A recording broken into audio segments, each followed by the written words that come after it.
within the body of Christ and within the world as time progressed. That's what these metals are represented here.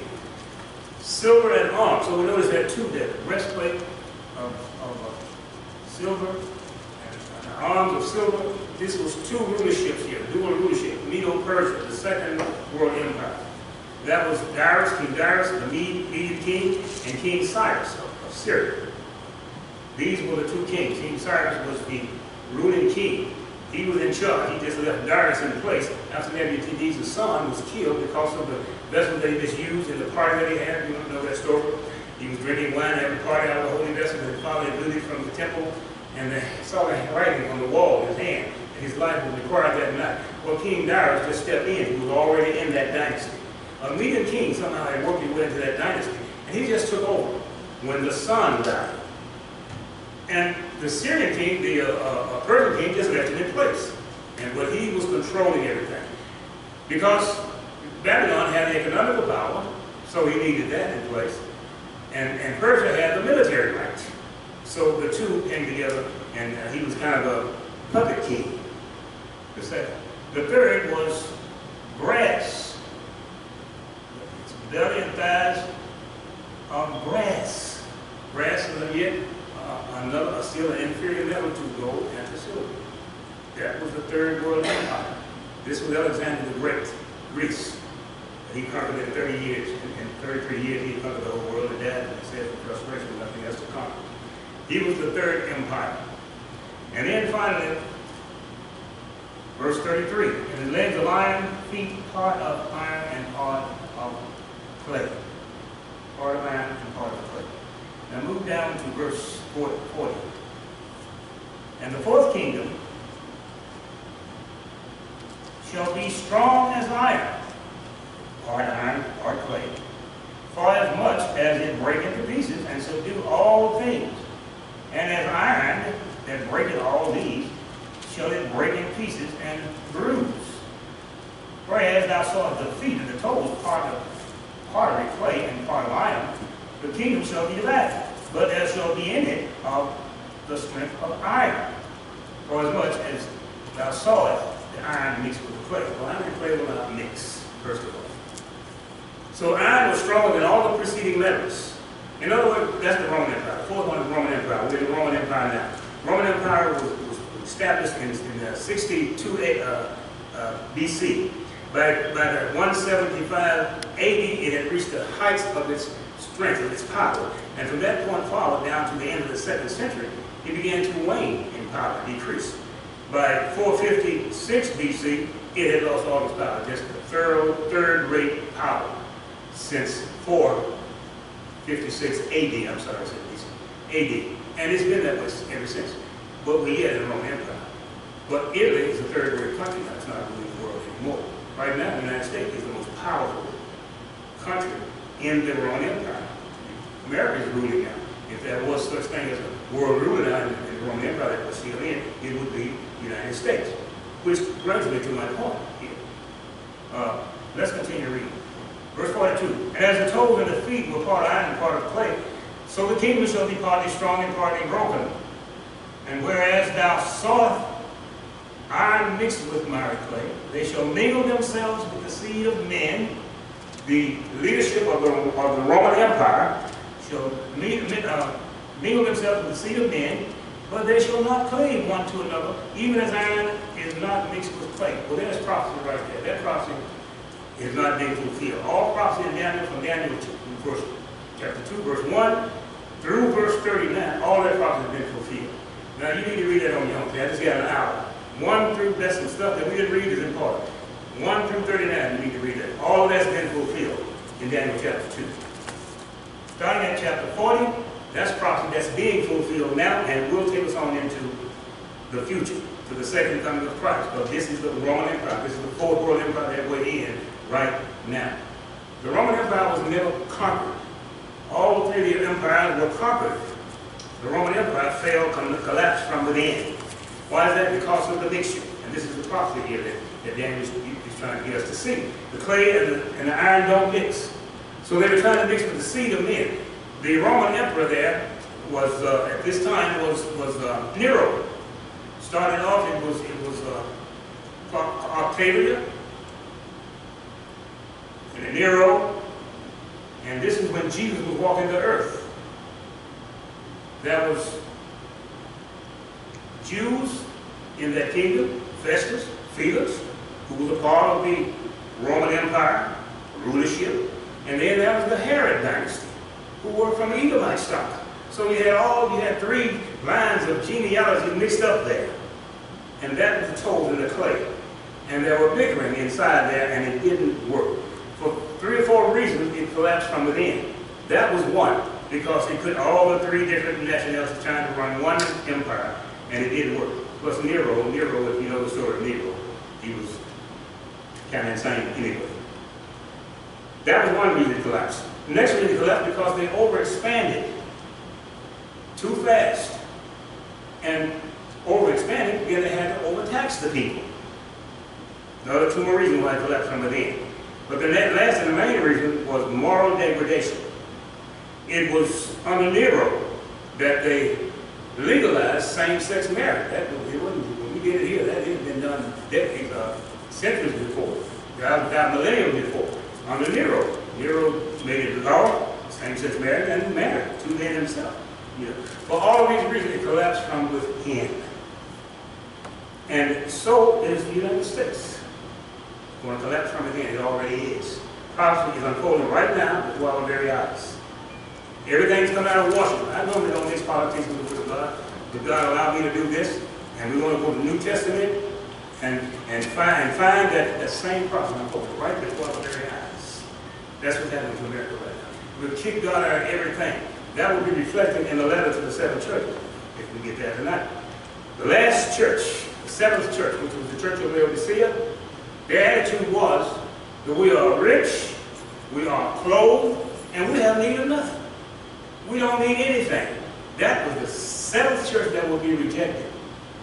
Spew out of God's mouth. Why God says, so if you're not hot, you're not cold, you're lukewarm, so I'll just spew you out of my mouth. Your attitude is you don't need anything. If you know we need something, and helpless God can help us.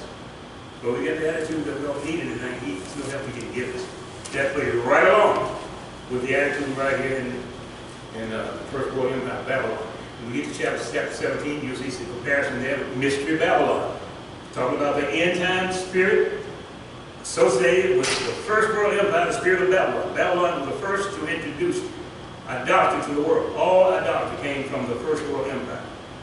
Preceding Nebuchadnezzar, his grandfather. It dates back to Nimrod's days. That's a whole other story.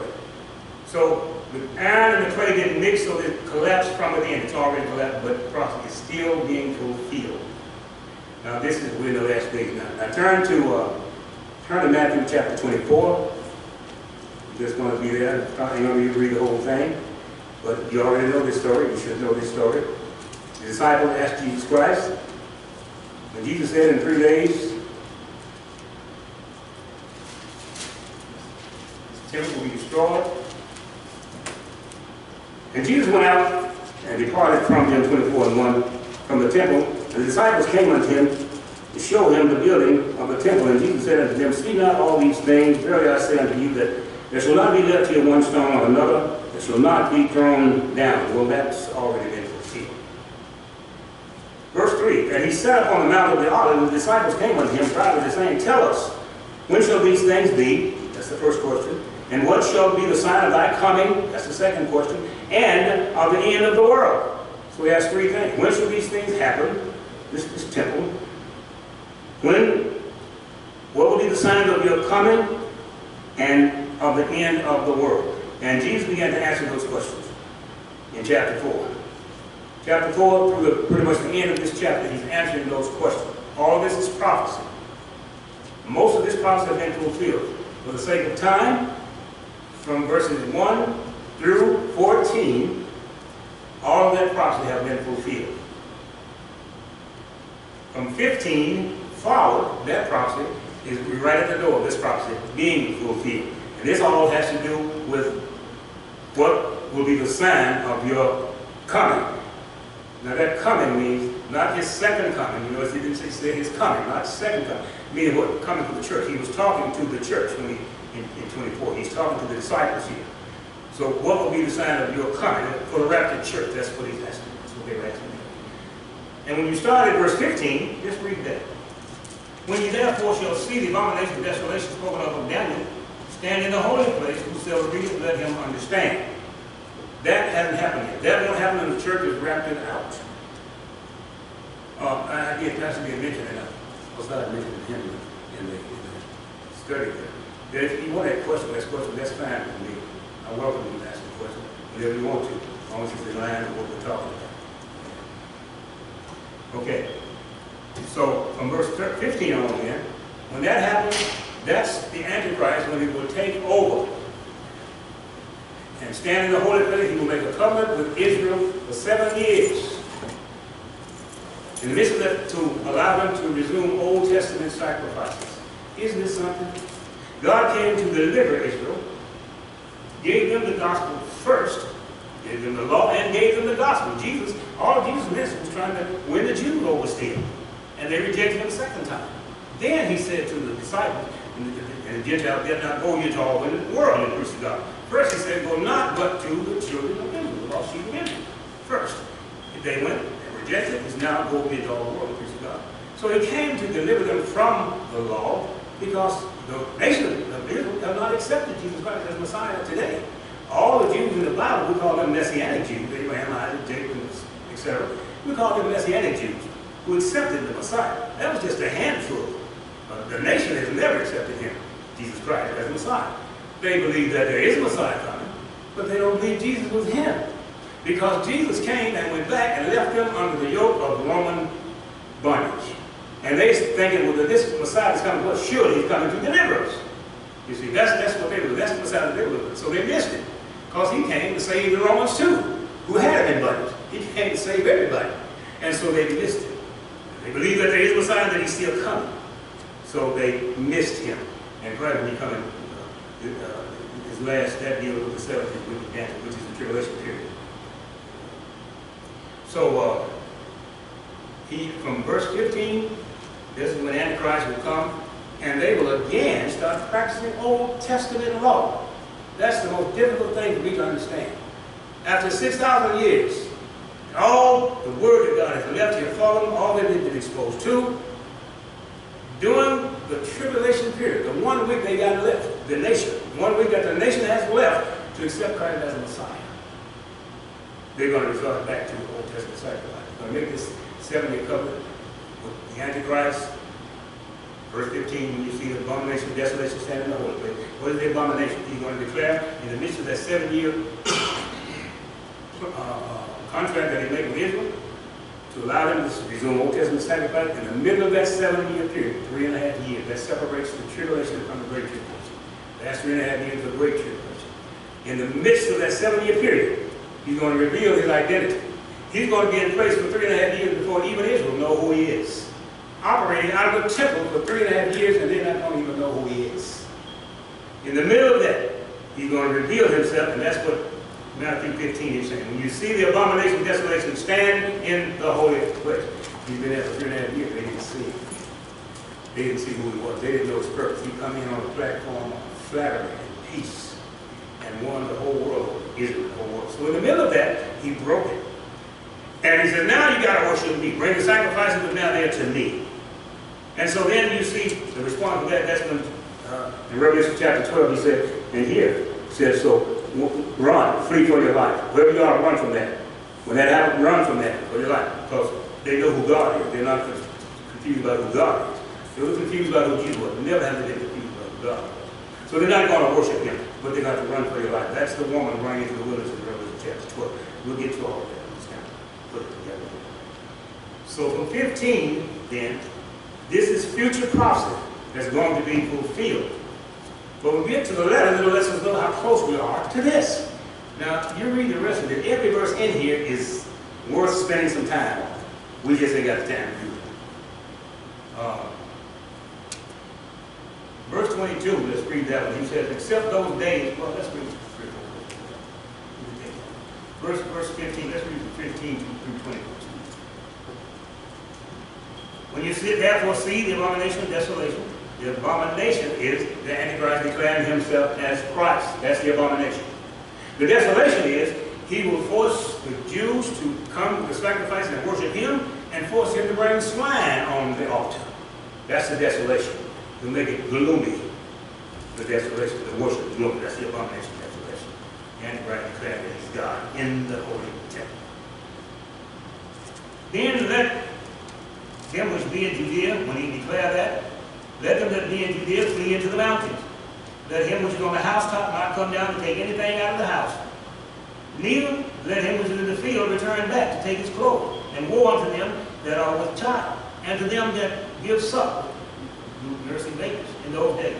But pray ye that your flight be not in the winter, neither on the Sabbath day, because then even trying to get away to seek for your life on the Sabbath day, they're back under the law, remember. That would, to them, they would be committing sin there. So you would be more hopeless for them. And except, verse 22, and except those days should be shortened, there should be no flesh saved, but for the elect, that word elect, that means who? The Jewish people. That 1 week tribulation period, that's the 70th week of Daniel. Y'all heard of the 70th week of Daniel? That's the 70th week. That's the last week they got to have. Before I leave, maybe we'll get into that now. For the very elect's sake, those days shall be short. Now let's Mark give us a little more clarity on that verse, on that statement, Mark 13 and 20. Let's see what how Mark tells us. That verse said, unless those days should be shortened, which leads one to believe that in the midst of that happening, God's going to shorten those times. But it can't mean that because he already gave us the length of the tribulation period, 3.5 years. So he can't shorten that because the Bible has already declared that's what it's going to be. Yeah, it said unless those days be shortened, there would be no flesh saved. So Mark makes it a little clearer. 13 and 20, Mark said, and except the Lord had shortened those days, there would be no flesh saved. So what is he saying then? He's saying then that 3.5 great tribulation period was already shortened.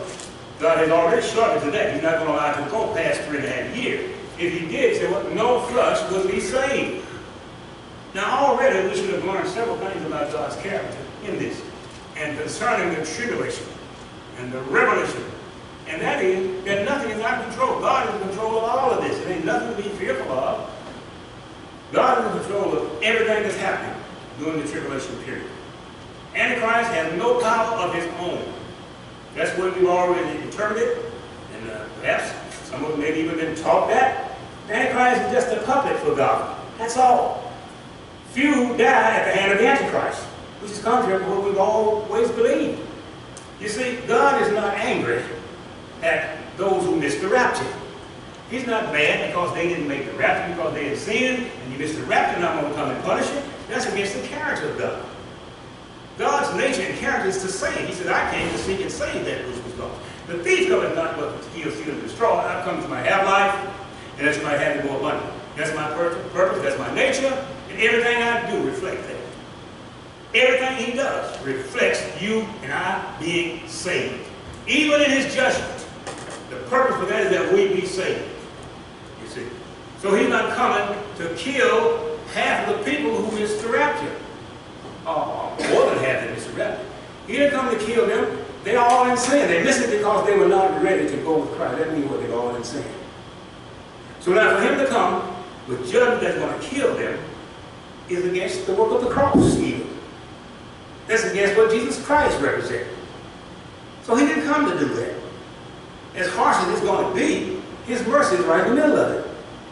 His intent is to up the pressure on them a little bit by doing what? By removing some of his restraint from the world, from the men, the people of the world.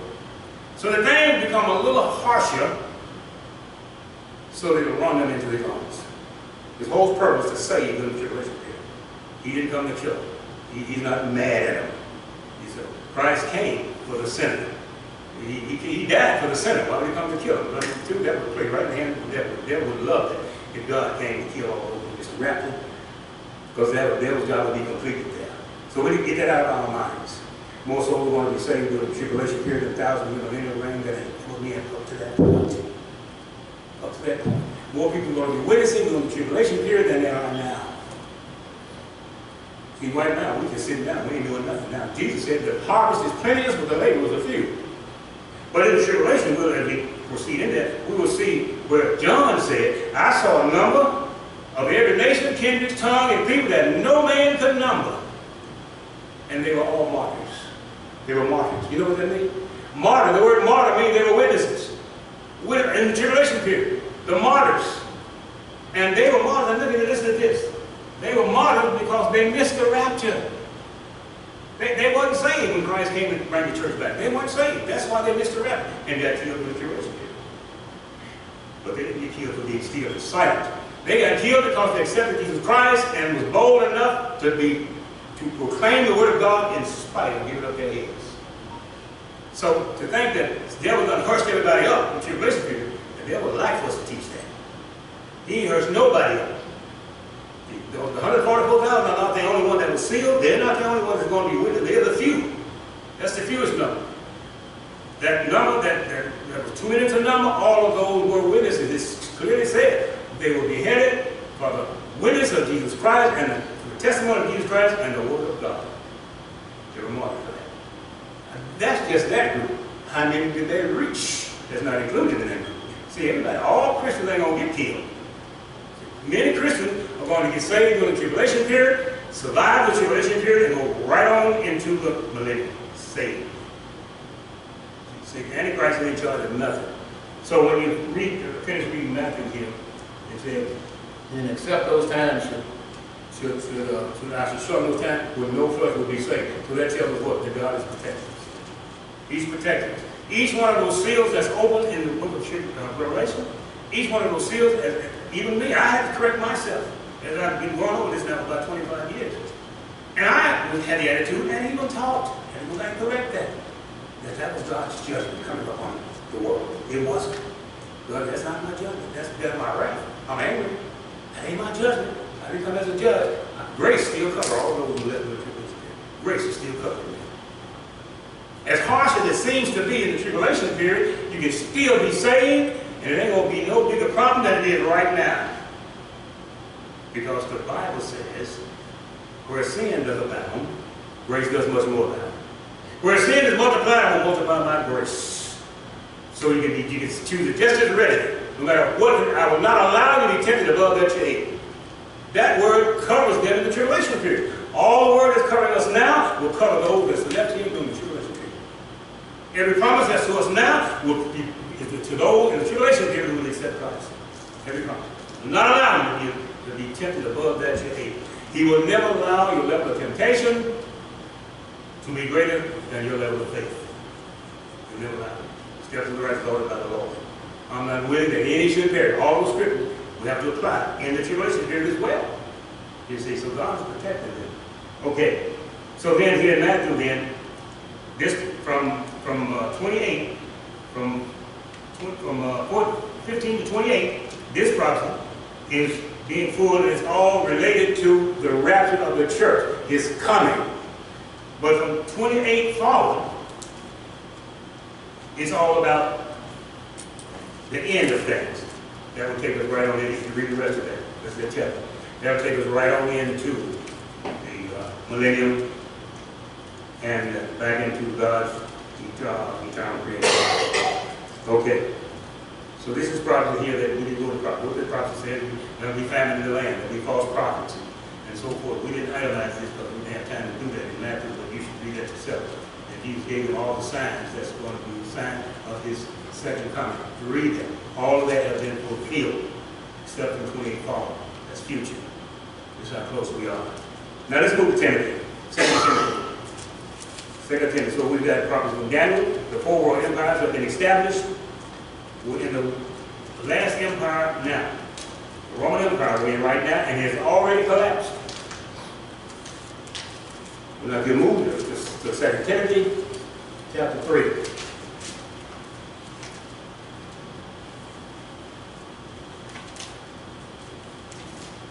Start at verse 1. Here's prophecy that's being fulfilled right here in our nation.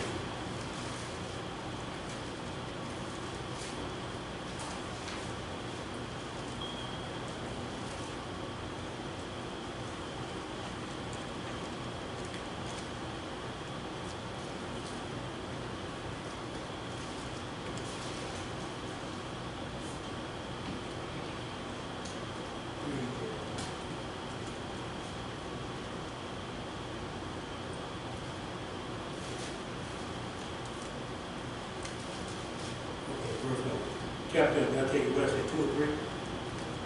2, chapter 3. Chapter 3, verse 1. 2 Timothy, chapter 2, chapter 3, verse 1.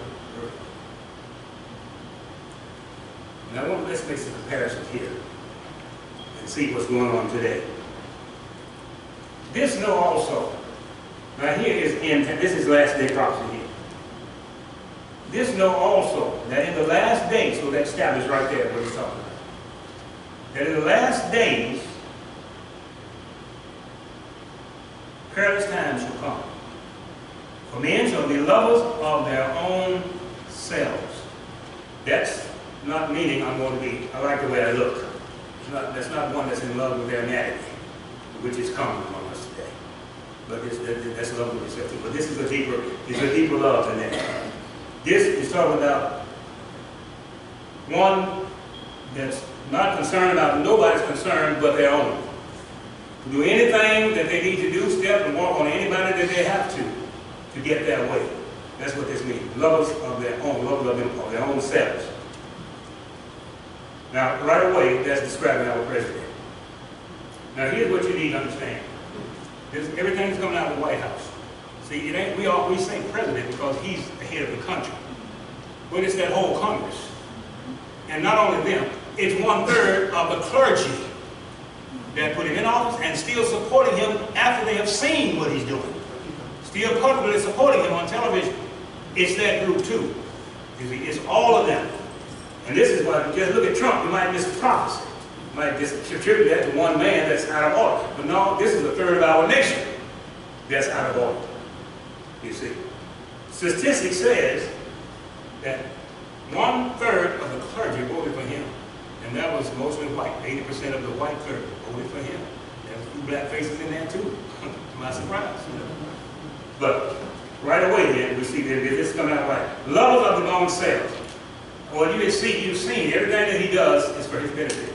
He don't care who he hurt the nation, hurt individuals, firing people who have been loyal to him all their lives. Anytime they don't do what he say to do, he throw them under the bus.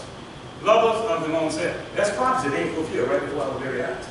He's ruining this nation, ruining Europe, around the world, destroying things that presidents before him had put in place that would lead to peace and stable economy. He's destroying it for his personal gain, his personal goal, and his personal ego. Lovers of themselves. That's the first thing. That prophecy being fulfilled. Men be lovers of themselves, of their own. Covetousness. Well, that's a part of being. When you develop the attitude that it's all about me and mine, me, mine, I, then all these other things follow. Covetousness. What does covetousness mean? I want everything that I see. I want it. I don't care how I get it. I don't care how much I got. He will sell out of the country to be a world dictator like Putin is. Listen, this is probably before our very eyes, saints. Don't miss this. And it's a judgment upon this nation for kicking God out of everything. It's judgment upon this nation, and guess what? It's also upon the church. America was the leading Christian nation, and we kicked God out of everything. So it's not only on this nation, we're part of the nation, and listen, we're also a part of the Roman Empire that will collapse within. This is what's happening. To the church, to the nation, right now. This is prophecy about here. Covetousness. And then there's the boasters. Is Trump a boaster? Ain't nobody do it but me.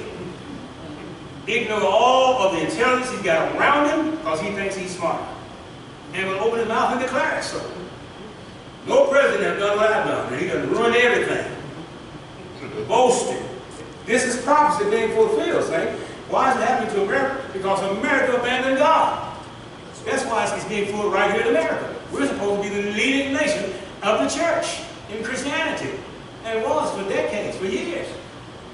But now we've also decided that the church will let us see the end time attitude. An attitude of self-sufficiency. I'm clothed, I'm rich, and I have need of nothing. That's the attitude within and without the church, which is one of the 7 letters of the church. Well, let's finish this one. We don't get to get too much of the 7. Let's have another. Love of themselves, boasters, proud. Trump he's too proud when he make a mistake. He's too proud to correct it. He'll come and tell another lie. So we don't have to correct it in the make it seem like he made a mistake. It's too powerful. Prophecy is unfolding before our very eyes. Move down to verse 3. Without natural affection, he don't care about nobody but himself. Don't care about nobody but himself. Particularly when the truth breaks, he will make a deal with Congress today, tomorrow, his own people. Tomorrow he'll go back and turn another direction, as though they didn't have a conversation. Truth breakers. Incontinent, that means no self-control. Well, we know that every time he opens his mouth, he's telling a different lie. Now, I'm saying Trump, that's the whole White House, Saints. That's all the Republicans, Congress, and Senators that's supporting him. That's allowing him to do that. It's not just him, he's just a leader. That's the government of this nation we're talking about here. That's prophecy. Despisers of those that are good. What? If you don't jump on his program, which is rooted and grounded in hook and crookery, and breaking the law, illegality, if you don't support him, then he's coming against you. Coming against you. It comes to mind that FBI agent, I felt so sorry for that person. One day to retire. And Trump tried. One day to hold retire. So mean spirit, because he wouldn't support what Trump was doing. This is all prophecy. You know what? That's the Antichrist spirit right there. That is the Antichrist spirit. Incontinent, despising those that would do good. Traitors, he is trading out this country. Heady, high-minded. The Bible says in Romans that in the last days, man will turn the truth of God into a lie. That's exactly what's happening in the White House, in the United States government. Turn the truth into a lie. You know when that lie started?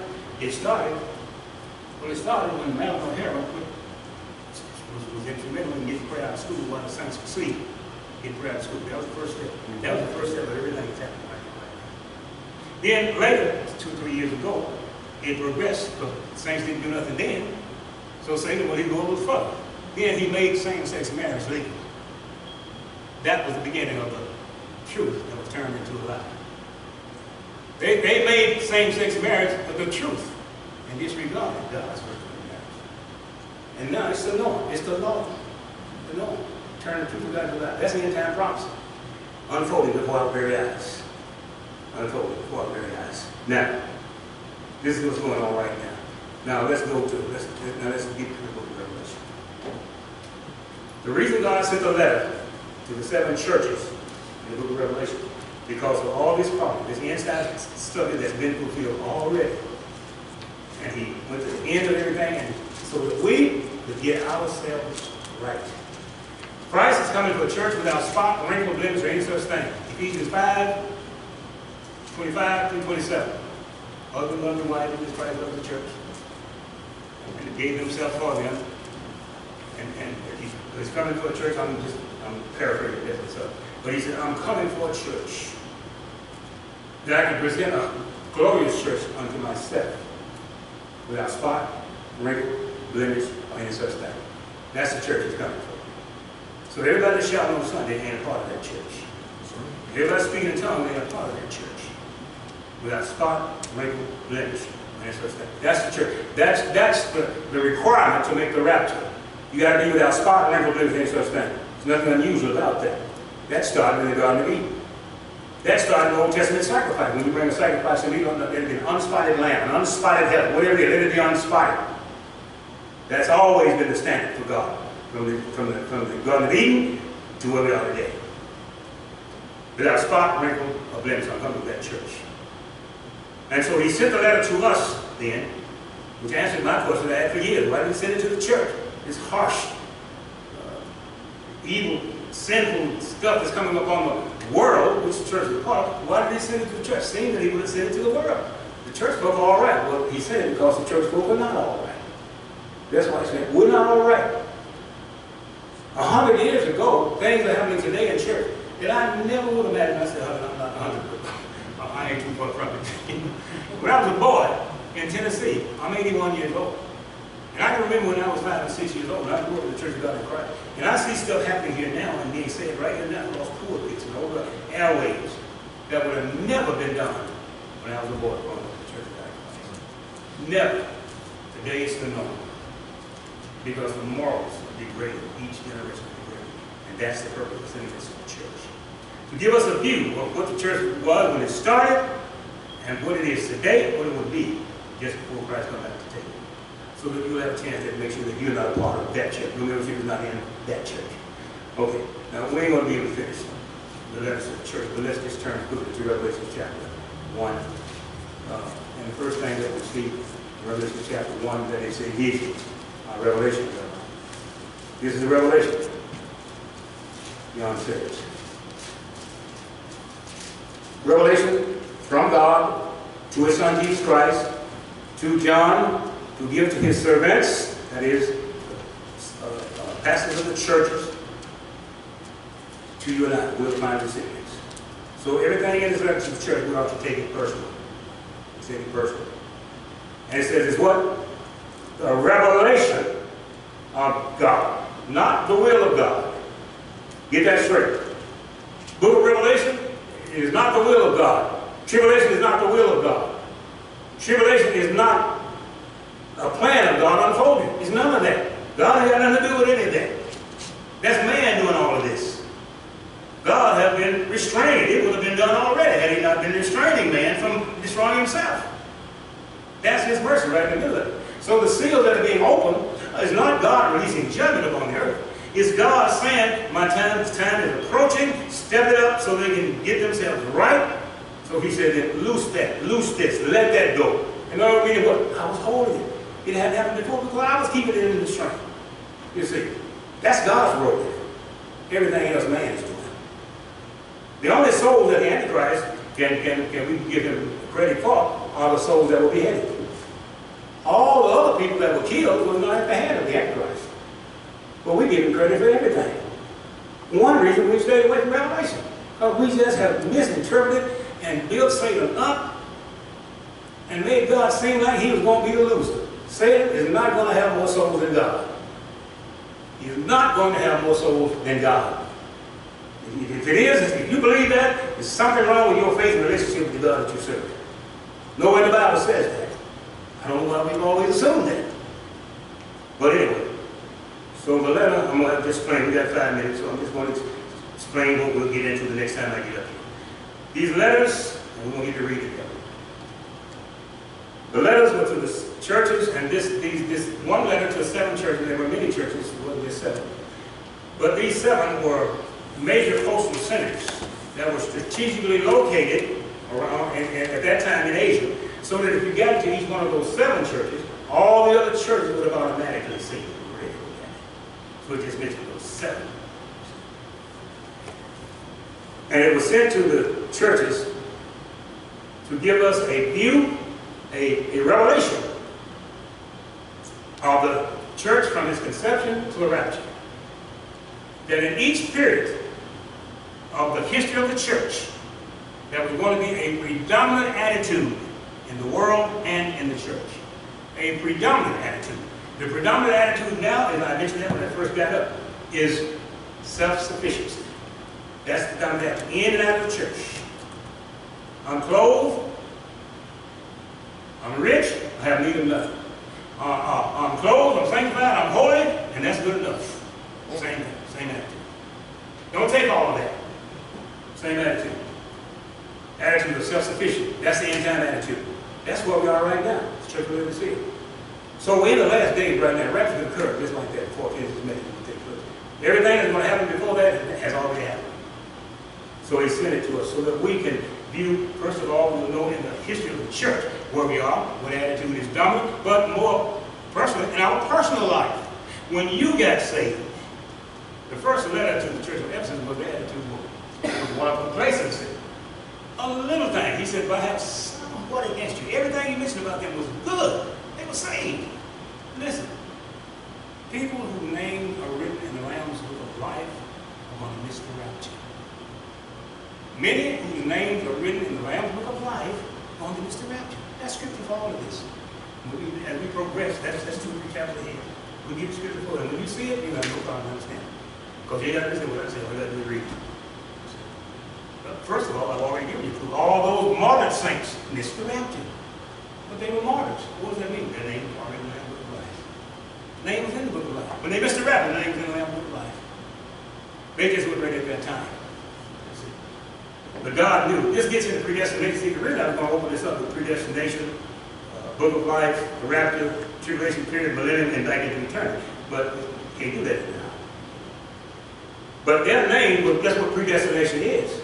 It's talking about those whose name was in the Lamb's Book of Life from the foundation of the world. Those are the predestined ones. In the Book of Life, from eternity to eternity, they will never be blotted out. Not because God chose them, because God knew the choices that they would make, that they would die in good grace with God. Based upon their choices. His knowledge and wisdom of their choices, not his. He went on to put in the Lamb's Book of Life. Everybody's name is the Book of Life. We're all born with our name in the Book of Life. Confirmation for that is Revelation chapter 3, verse 5. Write down, read it again. The Church of Sardis, the dead church. Their name is still in the Book of Life. Those who were dead in Christ, their name is still in the Book of Life. The warning was, if you keep yourself straight up, I won't take your name out of the Book of Life. They're already saying that. And I will not blot your name out of the Book of Life. See up on the corner there, your name is blotted out if you are not saved. But those whose names were in there before the foundation of the world are the ones that God knows will be saved. Not because his knowledge had an influence over their choices. That ain't predestination. Understand predestination. God said, what? I'm no respecter of person. I'm not willing that any should perish. But if he chose some to be saved over others, then he is a respected person, because he chose some to be saved, but that doesn't mean he's choosing them to be lost. That's not God's nature. I'm going to respect the choice that you make. I'm going to know the choice that you will make. Every choice that you make from the day you're born to the day you die. I'm going to know the choice that you died in. And based upon that choice, I'm going to put your name in the Book of Life, the Lamb Book of Life, or I'm going to keep it in the Book of Life until you die, and I'm going to blot it out. Does this make sense to y'all? Y'all understand that? You understand that? Lest you be thankful. Some of this false doctrine is going around. God don't choose nobody for heaven and nobody for hell. You honor the choice that you make. And don't forget this. When he puts those names in there, it has his knowledge of knowing what you're going to do all your life. It has no influence on what you will do. It has nothing to do with the choice that you make. He just has knowledge of it. Why? Because he's a God, omniscient, know all things, all wise God. Just like you know your children. You know, just like you know if you put an egg on a tilted table, you know before you put it up there what's going to happen, don't you? But your knowing it didn't make it drop on the floor. Gravity did. Well, same principle. God's wisdom is not to everything. And no influence of the choice that you make. So those names then, so some people who will miss the rest of the name are in the Lamb Book of Life, they'll get saved at a later time. The 10 virgins, 5 were wise, but they were all virgins, which means purity. They were all candidates to be the bride. But 5 weren't ready. That didn't mean that they were lost. That means they had to go correct that. And so it is with the tribulation period. Names who will be left here, many of those people will be saved because their names were in the Lamb Book of Life before the foundation, or from the foundation of the world. The Lamb Book of Life, that means the one that Jesus chose from the Book of Life. It's one book. In some cases referred to as the Book of Life. When you get to the great white throne, it's not the Lamb Book of Life, because the Lamb Book of Life ain't there. All of those people are sinners. It's the Book of Life. But everybody knows, so why is it in the Book of Life? So he can blot it out. Go to death, so he can take it out, take all sinners. And the Lamb Book of Life will never be blotted out. Those are the ones that Jesus chose out of the Book of Life based on the choice that he knew they would make, and went on to put their names in there before the foundation of the world. So we have to stop here. So there's 7 attitudes then that we'll go next time we have to get up here. We'll go over those 7 churches, 7 attitudes. Each attitude will progress. Starts with a little thing like complacency. It increases to tolerance. It increases to an attitude of compromise. It increases to an attitude of hypocrisy. The dead church who declare that they are rich and have need of nothing. And finally, it progresses to the Church of Laodicea. That's the last church that was spewed out of his mouth. Only 2 of those churches were perfect church. We'll go through that next week, and we'll identify the spots and the the blemishes that we must deal with to make the record. That's in the book of Jude, if you want to do that for yourself. Specifically, we'll go to verses 13 through 15. And the spots, some of the spots are identified that we must get rid of if we're going to make the rapture. Okay, we're going to start it off here. We get a really get a revelation next time. This one is kind of an introduction. God bless you, Pastor. Before you sit Question? down, since we had a chance to question. Now, in the tribulation period, is my understanding, those that you may have been speaking of, that would be saved, would be those who do not follow after the devil, or would not take the mark of the beast, is what I'm thinking. The mark of the beast was not just for the fact of the food, but that it would have been an nursery, even in the gospel. Is that correct? Okay, I didn't know. Mr. Those Lance? who do not take the mark of the beast Right. during the great tribulation Yeah. be beheaded, for those beheaded in the street. Well, those who don't take the mark, those who want to be beheaded are those who accept Christ. Some will take the mark of the beast and be saved. Matter of fact, if you got to remember that, be people right there. Revelations chapter 14. Those who are beheaded, no, they didn't take the mark of the beast, of course. Well, at least they didn't die in that. They were beheaded because they were witnessing to Jesus Christ openly. They were defying the Antichrist openly. And so they were killed for that. But other Christians are going to get saved and they're going to have the courage to testify and witness. Like today, everybody today, somebody comes today and tell the Christian, I'm going to cut your head off if you don't deny Jesus. Guess what? They deny him. Does that mean they lost? No. Peter did it, didn't he? Yeah, Peter did it. That's every one unforgivable sin, that's blasphemy. Everything else can be forgiven. Taking the mark can be forgiven. Bound to an image can be forgiven. Worshipping the Antichrist himself can be forgiven. Now, let me get the scripture before it takes the rest of it, because I'm trying to strain you already.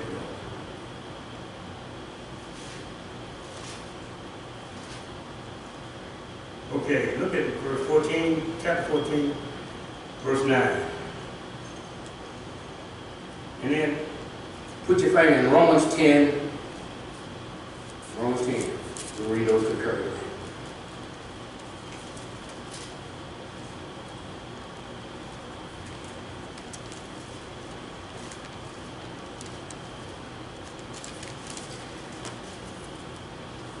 Okay. 14:9. And the third angel followed them, saying with a loud voice, if any man worship the beast and his image, and receive his mark in his forehead or in his hand, the same shall drink of the wine of the wrath of God. And you notice the word wrath is used, not judgment, as we used throughout the Old Testament. Just want to place the whole book of judgment. The wrath of God, and which is poured out without mixture into the cup of his indignation, and he shall be tormented with fire and brimstone in the presence of the holy angels and in the presence of the Lamb. And the smoke of their torment ascendeth up forever and ever. Now that's eternal judgment right there, what we're talking about. But here's the key to the verse. Go back to verse 9. And the third angel followed him, saying with a loud voice, if any man worship the beast, he shall be tormented day and night. Is that what the verse said? Verse 14? Y'all with me? No, there's another statement that said, it added a conjunction right there, didn't it? If any man worship the beast, well, he ain't finished yet. And, I'm adding something to that. And his image, and he still ain't through. You had another and there. And receive his mark in the forehead. Any one of those single events is a forgivable sin. We worship the beast and everything right now all day. You know, some of us in and out of the church worshiping idolatry. That's forgivable. But now when you do all three of those things, you see, that's great. When you add each one of those, now it's from the heart. God deals with us based upon the intent of the heart. Many are going to be able in weakness to bow down if they're in the presence of the Antichrist, just like they do today, in the presence of Jim Jones. That could have been forgiven. Or any other false prophet, who anybody else come and sin in Christ. You could bow down and worship him today. And the next minute God will forgive them. Because he's looking at the intent of the heart. You see. But when you do all three of these now, when you take his mark, when you worship his image can't hurt you. You see. First of all, few people are going to be face to face, not in the presence of the Antichrist today. None of us are going to ever be in the presence of the United States president, let alone the world president. We're going to be able to be in his presence. So, if you worship his image then, a statue that they got for him, that's just idolatry. But if you do the statue, if you're in his presence and you bow, I'm afraid, so I'm bound. I'm bound. I'm bound to save my life. I don't have the courage to proclaim God right here in the threat of losing my head. I don't have the courage. But here's the thing. We can stop that hand itching. God ain't going to put you in that position if you don't have the faith to do it. I'm not allowed to be tempted above the truth. Keep these scriptures in mind. So you got to do every one of these things. If I bow down to you to save my life, my heart ain't in there. I'm fearful. I'm scared of you. My heart ain't in there. God said, well, I look at the intent of the heart. Well, if he does that based upon our holiness, he also does that based upon what he's wrong. That's what it looks like to judge. To me, it looks like you sin. God said, I'm looking at the heart. So don't you judge it. You don't know why he did it. I do. You got to apply that principle right across the board. Opposing of the scripture is how do we get saved? This is how you be lost. Do all three of them. Leave one of them out, you can be forgiven. Do two and don't do the other one, you can be forgiven. You see. All three of them, ain't no chance that your heart wasn't in it. I'm worshiping his image and he ain't even there. His image can't hurt me. He ain't even there. I'm taking his mark and he ain't even there. He can't hurt me. And then if he's in his presence, I'm worshiping and following his philosophy. Well, all that's voluntary, you see, when you do all that. That's where your heart is. That's unforgivable. But any one of them, it's just a sin, just like today. We do it all the time, today. Now that's how you lose it. So that's do all those things. That's why I kept adding and. If you take them out of these and, worship these and, worship this, well, Romans 10:9-10, how do we get saved? Same principle right there, Romans 10:9-10. If you confess with your mouth the Lord Jesus, what's the next word? And. Believe in your heart that God raised from the dead, you shall be saved. Well, what if I confess it and don't believe in my heart? Can I be saved? No, you got to add the other. Same principle. Just positive and negative. God is saying yesterday, today, forever. He's a fair God. If he's going to judge my righteousness based upon my heart, then he also has to judge my evil based upon my heart. That's the kind of God he is. We have to get to learn the character of God. And when we read the Word of God, we ain't just looking for his knowledge, we're looking for his character. That's the most important thing we get out of the Word of God, is to know his character. When you know the character of God, you will rarely misinterpret his scripture. Even if you ain't sure of the correct interpretation, but I know his character, you know that's not enough. So it's kind of like you got to do all three. All three. Your soul is completely off. It's like you got to do all three. All two for you. All two for you. Well, you can get saved. Same thing. Just the same principle. Just one negative, one positive.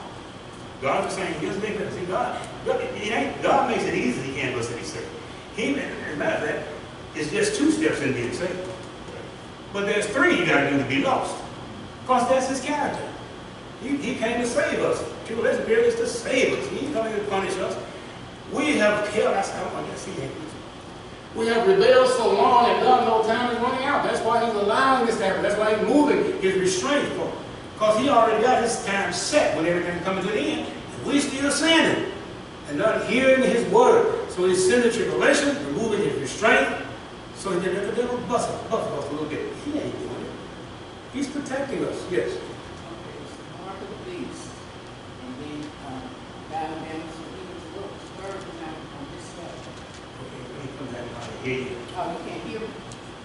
You said the mark of the beast, and then you bow down to his image. What was the third one?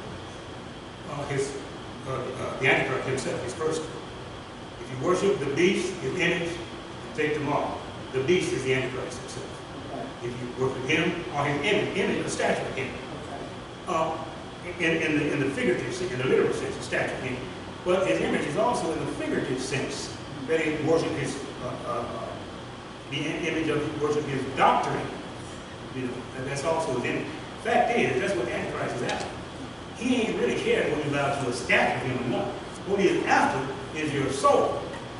Just like we were created in the image of God, his intent is Satan working through him is to recreate us in his image. See? So the image means his stature of him, or the philosophical doctrine that he's going forth in. If you do all three of that, that's from the heart. He ain't fearful. You weren't tricked into it. You ain't even in his presence. No threat there. You just chose to do that. Now you lost it. So that's where you are. You see. But adultery, idolatry is forgivable. Worshiping idol gods, the statues, all those people that worship in Buddha, all the people can be saved. That's forgivable. Okay. Anybody else? So it's important that we have a good relationship. Yes. And that's a thing. Yes. Absolutely. When they look at somebody else, you need to look at yourself first. Yes, ma'am. Get yourself straight. Yes, ma'am. That's Yes. what he do. Yeah. He tells you how you're going to act and your attitude and the way you live Yeah. because Yes. Yes. that you know You know. that Absolutely. what is up to us to do. Up to us, he ain't gonna force it. He will come right up to that line, but he ain't gonna force us to do nothing. He give us everything that we need to make the right choices. He will let us know the consequences of making the wrong choice and the consequences of making the right choice. But he'll stop right there. We gotta make the choice. And then he honors whatever choice that we make. He will honor it. You see, so he will send it go out there and go out there. And this is really sending this letter to the church. So we can search ourselves. Is my attitude one of complacency? That first letter to the church of Ephesus? Complacency means what? That's good enough. I'm doing as well as anybody here. And maybe better than most here. But that ain't the best that I can do. That's complacency. That's good enough. Because I'm better than everybody else. That's good enough. But it may not be your best. That's complacency. Now you can still go to heaven with that attitude if you die in that attitude. But here's the warning. The little foxes are going to mature. The little leaven ain't going to stay with the little surrounding little place where you put it. It's going to affect the whole lump. So you got to get rid of it now. That's why it's in the church. So we correct these attitudes before it mushrooms to the next level. From complacency to tolerance. Tolerance means what? I'll say that in the next. I hate to stop.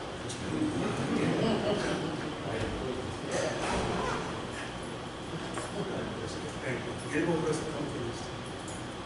All right, That's a horrible I'll say. That's a horrible I'll say for next time. yes. I'll be going to sincere next time. We'll actually get it to revelation next time. We have just water like that. Oh, thank you. Thank you, mercy. We thank God for what we've heard.